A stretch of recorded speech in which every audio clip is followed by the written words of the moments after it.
You are now tuned in to Millbury on the mic.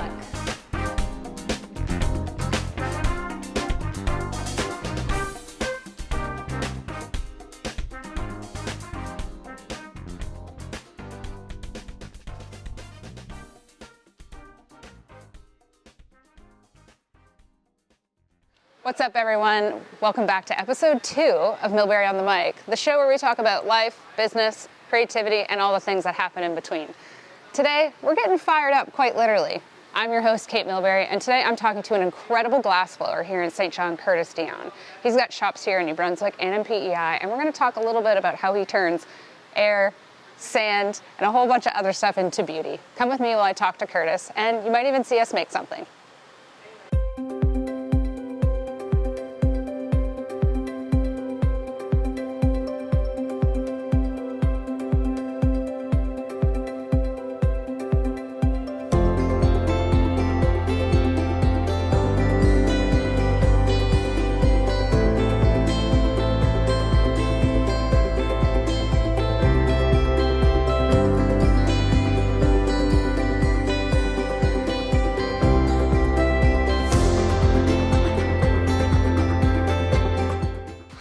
Curtis, take us back to when you fell in love with glass. What was that about? Oh, goodness. Oh, I mean...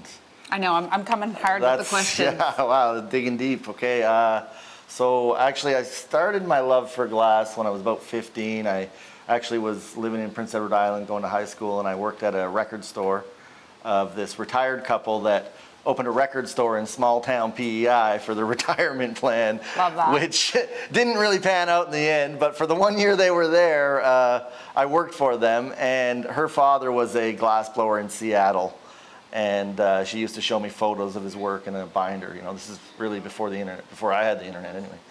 And so that was my first kind of exposure to it, and when they closed and moved back to British Columbia, they had said, you know, when you get out of high school, if you want, maybe you can come out to Kelowna and work for us, and we can maybe introduce you to the glass scene down in Seattle and stuff. So I kind of had that in my back pocket. I was like, that's... What were their names? I don't even remember. So the funny thing is I never saw those people again because I couldn't even really... I didn't know really where they lived or where they went or what happened. You know, this is before the age of connectivity, right? Yeah. But I had to do a fax. Yeah, I don't know. Home? We didn't keep in touch, but I was still like, you know, buzzed about glass blowing and glass art. So anyway, I went out to Vancouver. I left high school when I was 16, went out to Vancouver and worked as a roofing laborer. And one day I just looked up glass blowing in the yellow pages. And there was one listing out on the edge of the district, and I went out and arranged to start taking lessons there with my massive roofing paychecks. And then eventually that company took me on full time. So I want to share something. You know, I was 16 when I dropped out of school too, and you know, I didn't think that was going to happen. I liked school. I didn't really like being there, but I liked learning. I liked the academic side of things. But when I went out on my own, it was hard. People didn't want to hire a 16-year-old. So you're out, you're working, you're trying to get this money, and then you're still trying to invest in yourself. And that was I can relate because I was trying to go, you know, to Compu College at the time to get an adult diploma and to try to, you know, get some schooling. And I know it's hard. Did the people who you were working with when you were taking lessons, did they take you seriously when you came in? I'm not sure. I mean, you came with money. They didn't speak English. You cared for the time. So. I think that's how it was for me. Is I was working in a lot of kitchens and stuff at the time. So as long as I showed up and I was reliable and they loved me on the job and roofing. You know, I'd risk my life for $17 an hour. Like it was. Yeah. That was pure gold, right? Yeah, I remember working the lobster plant. Same thing. It was a different time, you know. It's hard. Yeah. Kids these days, they don't know how hard we work to drop us. It's so. But I actually thought I want to take a craft and so I can kind of maybe move back to the East Coast or live off the land or something and be my own person wherever I want to be and maybe pay my way through university and become something with my life. You know, that was kind of my thought at the time. So I got into glass, super naive, super, just thought, if I learn this and do this for 6 months and then I can maybe build a little forge or something and start my own little company and pay my way through university, right, to get a real job. But I've been doing this for 24 years now. Good for you, man. Hard work. It's it's dedication. It takes time. It takes it's hard. Absolutely, yeah. Like it's business is tough. And did anyone ever try to discourage you from glassblowing, especially 20 years ago? I mean, everybody. It seems a little. Maybe not from a supply. I know it's you're very specific about the way that you supply and get the things that you're utilizing to make your art, but I do feel that it's a little bit more accessible from an education perspective than it was 20 years ago. It was very, to me, when I was like, I never knew glassblowers. Now there's a couple around, even just throughout the Atlantic Canada provinces. So it's nice to see more and more people doing it. Yeah. Do you remember the first piece you ever made? No, not at all. Not at all. But I made a lot of pieces. I mean, I've made hundreds of thousands of pieces. Is that right? Yeah. What's been the most memorable piece you've made to date? That's another tough one. I'm giving them all the hard ones today, guys. Milbear on the mic. We don't mess around. It's pretty lucid, They Like come and go. I usually have like something. I'm usually Beautiful. excited about newer work. I got these new pieces that I just made. I feel We just like happen I'm to put them in the background. in a good place creatively right now, and it's just always moving forward. Never really looking backward. But some of the most rewarding work we do is the work we do for families with their cremation ashes. So we make these memorials and things, and that's really given. Validated our craft, elevated our respect for the material, and when people are moved to tears and people are you're helping people through grief and stuff, that's super rewarding. And if you can get that kind of reaction just directly from just your art, like a demonstration you do or a piece that somebody falls in love with, that's also just as rewarding. Do you find that the memorials are maybe tougher to create because they require more thought, or do you find it's the same for any piece that you make? Well, physically they're not tougher, but there's a little more anxiety involved, and Charlotte and I make them together, so I kind of need her to hold my hand through the process because, if I was on my own, I'd feel just a little too vulnerable. Yeah. So. And we set aside special times to do that. Yeah. And we don't want to be like really crowded with tourists and things like that. Yeah, because people probably share their stories with you of their loved ones or their pets. Yeah. How does one, out of curiosity, how does one go about doing a memorial like that? Is it something that I think a lot of people sometimes get nervous to ask about, but I know there's lots of times where it would be nice to have something really beautiful commemorated to a loved one or a pet. How does someone go about doing that? Well, we have excellent service here. People come in and they'll talk with our front of house. We have catalog. We have people here to talk you through the whole process, explain it all to you. It's somewhat maybe a little more jarring than people think, like how tactile it is. Like we work directly with the ash. This is a physical, remains of a person. So it's just very real material. 24 years in, this craft and this business. You're operating 2 shops in 2 different provinces. What's that been like? Especially, you operated that during. Well, it's tough. Like you asked, has anybody ever said, discouraged you from doing this? And just to get back to that, it was super discouraging. Everybody thought I was crazy when I was just taking classes. Yeah. And then when I gave up my big high-paying $17 an hour roofing job for my $9 an hour glass blowing job, they thought I was nuts. Well, you got to take a chance somewhere, right? But and then people tried to discourage me all the time. I was so dedicated, so focused on it. People would try to get me to stray from that, move back home, do something else, travel, do all these other things. But I stayed highly focused until this day on this vision. So. Well, I mean, the shop and your crew, your partner Charlotte, everything that you guys put your touch on is stunning. What you do within the communities that you touch it's why I love to work with you guys. I'm always inspired to see. Well, what we you're have an working ulterior on. motive, It's not just about what's my favorite piece and how do I love the material. we came here to St. John to bring our culture here, to bring this art into people's lives that they haven't experienced before. And part of that is all those people that tried to discourage me, they didn't know, you know, what I was trying to do. And people generally don't until you really show them. So that's what we're about. We want to show people, educate people, create opportunities in glass, and just be, you know, part of the community. I appreciate you saying that, and I also appreciate, you know, your work ethic. I've always appreciated people who have high work ethic, who have integrity, who care about leaving things better than where they were in the first place. Is there something that you would maybe tell your younger self, or I know you guys have a family of children, and is there something that you would tell your younger self or your kids?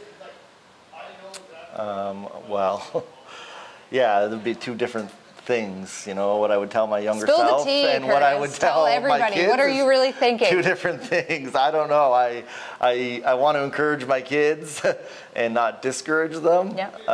And I would want that same thing for myself. So for me, going back, I mean, I wouldn't really change anything. I would have maybe told myself, you know, it's going to be a long, slow build. It's going to be super difficult. It's going to be, but it'll be worth it in the end, you know. And that's a powerful message. For my kids, I don't know. I want them to think for themselves and figure out their own path. So it's good to be focused on a realistic career.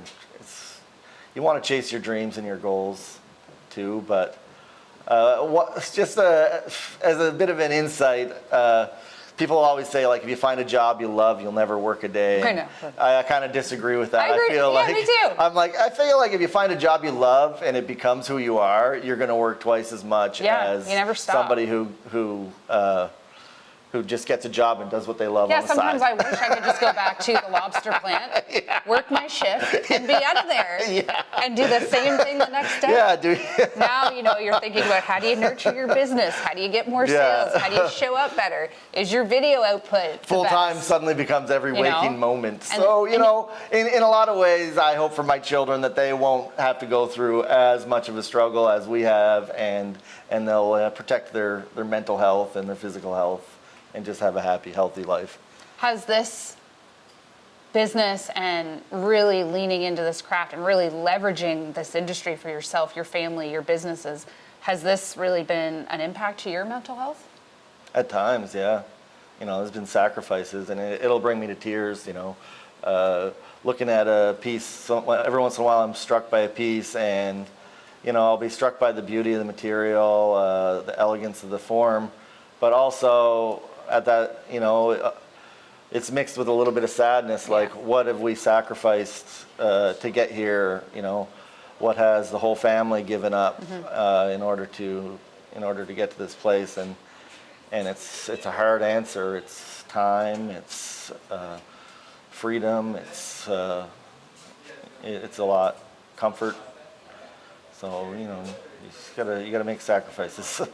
Almost brought me to tears on that one, because I totally understand where you're coming from, and some days you have to really figure out realistically what's feasible and what's not, and sometimes you have to make hard decisions, and managing people is hard, and, you know, it's difficult. Being an entrepreneur is not easy, you know, and it is probably the hardest work I've ever done. And when I see how much work you and your team do, when I come into this shop and I see just the impact of work that you all do here, it's really motivating for me. And I say, when you work around people who work harder than you, it keeps you on your toes. It makes you work harder. Yeah. And, you know, I say this a lot, but I learned it from Gordon Ramsay. And he said, you know, if you're the best cook in the kitchen, you should probably move kitchens. And that used to be a really daunting thing to me back in the day, because I thought, well, no, like, you want to be the best. You want to be here forever. But there's a reason why sometimes you have to change and grow and have another store and look at different things. Somewhere to move up. And have collaborations. Where do you want to go? Where do you realistically see, and what are some of the things that you want for your business and for your family? Well, I love this kind of more urban uptown setting where we're front and center. We get a lot of visitation. We get a lot of people having experiences here that they won't forget. But at some point, I would like to, my exit strategy is maybe turn this into a public co-op or something. create a space where artists can... More Curtises can come hang out. Yeah, amateurs, Yeah. professionals, enthusiasts can have access that's to important. learning and doing. Yeah. While I kind of retreat to, the countryside and maybe have a little art studio there where I can focus more just on what I love to do. You're just always giving, Curtis. And what about, because, we have the power of the internet here. What about a collaboration you would love to work with? Who would you love to do a collaboration for? If it could be anything in the world, anybody in the world, for something, a move, whatever, what would you want to do? Oh, geez, I don't That's like know. when I ask people, like, what's your favorite song today? And they're like, holy shit, I really have to think, like, what will absorb my personality? This is forever. But no, just who would you... I'm a little bit indifferent. I mean, I want to collaborate, with galleries and that motivate me to improve my work, not galleries that want me to make it smaller and cheaper constantly. Right. Yep, that's fair. I want to work with people that are going to get behind me and say, this is amazing. What else can you do?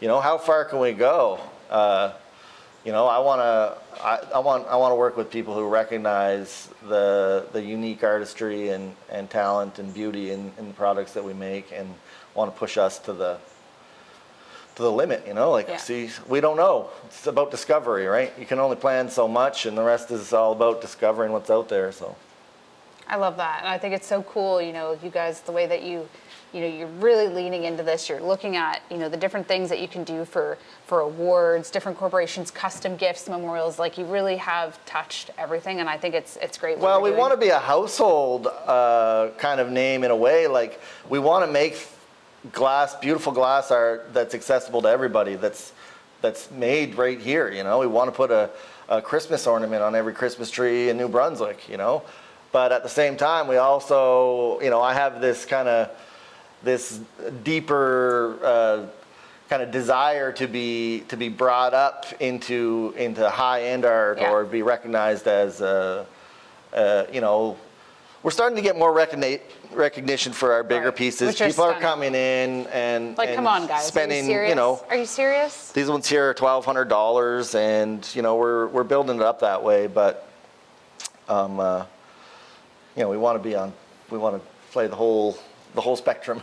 Yeah, and the versatility of your products and the way that you can put them in the home. I've seen you do glassware for incredible cocktail lounges. I've seen you do vases. I've seen you do things for realtors. I've seen you do things with electricians. Just like the opportunities, honestly, really are endless with glass. It's true. It is one. When people ask me all the time about art, AI, marketing, sales, business, it is a place where I don't see as much of an impact in the industry as with art and culture with AI. I know it can be really screwy right now with art, but I do feel that it is the people who learn how to deal with these temperatures, with these different, supplies and with different people in the industry as well. Like, you guys have always kept your hand on the pulse on who's doing what and why and how they're using it. And I know, you import your pink sand from, Germany? Yeah, all our colors come from Germany. It's wild, like the amount of work that you do to not cut corners to create good products for very accessible prices. So I think that's really great, and I think you guys got to keep that up. And for anyone who's watching, listening, when you're looking for something, especially this holiday season, or just for anyone, I come to Glass Roots probably once, twice a month outside of the work that we do together, just to pick up a couple of things. It's so nice to be able to give things that are original and custom that people will say, when they're out with other friends, oh, what is that? Oh, so-and-so got that for me. It's a way of really showcasing a thoughtful gift in such a different way. And I've had it come back to me multiple times, just a nice glass I've gotten for someone, a bowl, ornaments. And I think it's really great what you guys are doing. And I really appreciate your time. And if you guys are looking for an amazing gift to get, you should really, really consider Glass Roots this year and all the time. What is happening right now? We have a gifty? Yeah. Guys, it's an Unreal unboxing. What are you talking about? Yeah, and it's really special, because our biggest challenge really is it's glass, right? Is scalability. Each piece is handmade with our 4 hands. You guys, look at the blue wrapping. It's so good. I'm so scared. What is this?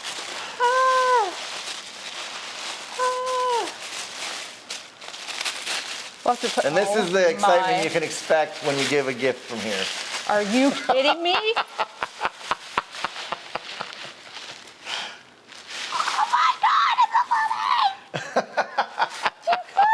Come on, hugs all around. Come here, Charlotte. Come here. The blueberry gets into, oh my God, you guys, that is so, that's crazy. Sorry, I'm honestly just, this is really sweet of you guys. Thank you so much. I mean, I guess I really am. I can't never change my username, guys. It's Cait Blueberry forever, right? That's just how it is.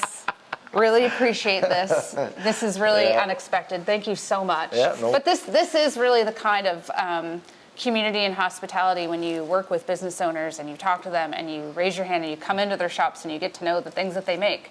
Like this almost makes me cry because it's really nice to work with people who are so thoughtful. So thank you so much.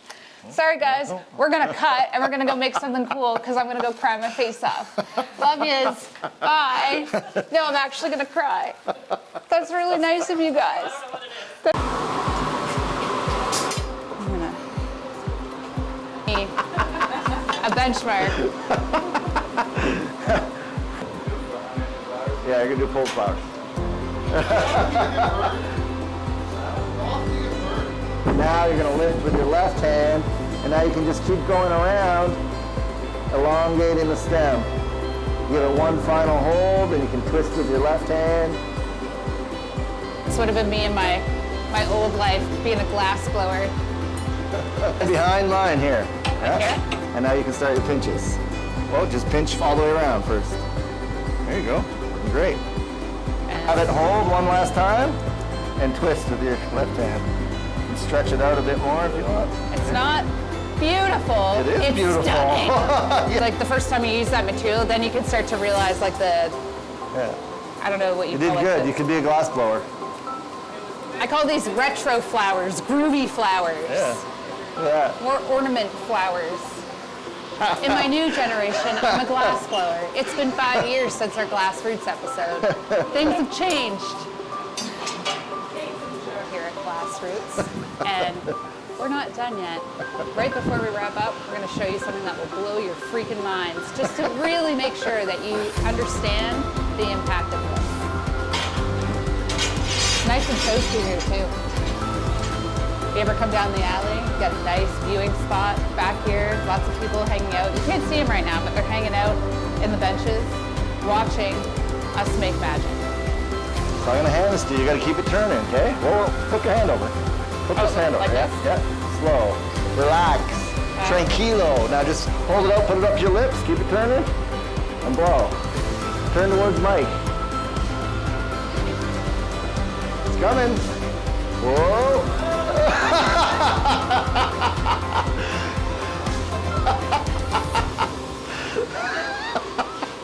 Stop turning, stop turning.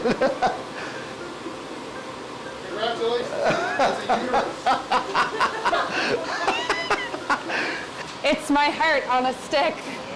So you made it so thin it bends. You ever see glass that bends like What? paper?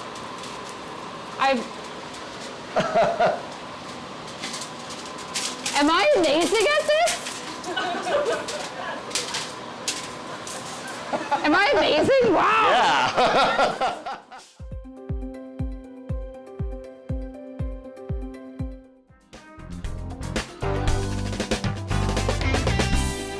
Thanks so much for tuning in. If you enjoyed this episode of Millberry on the Mic, give us a like.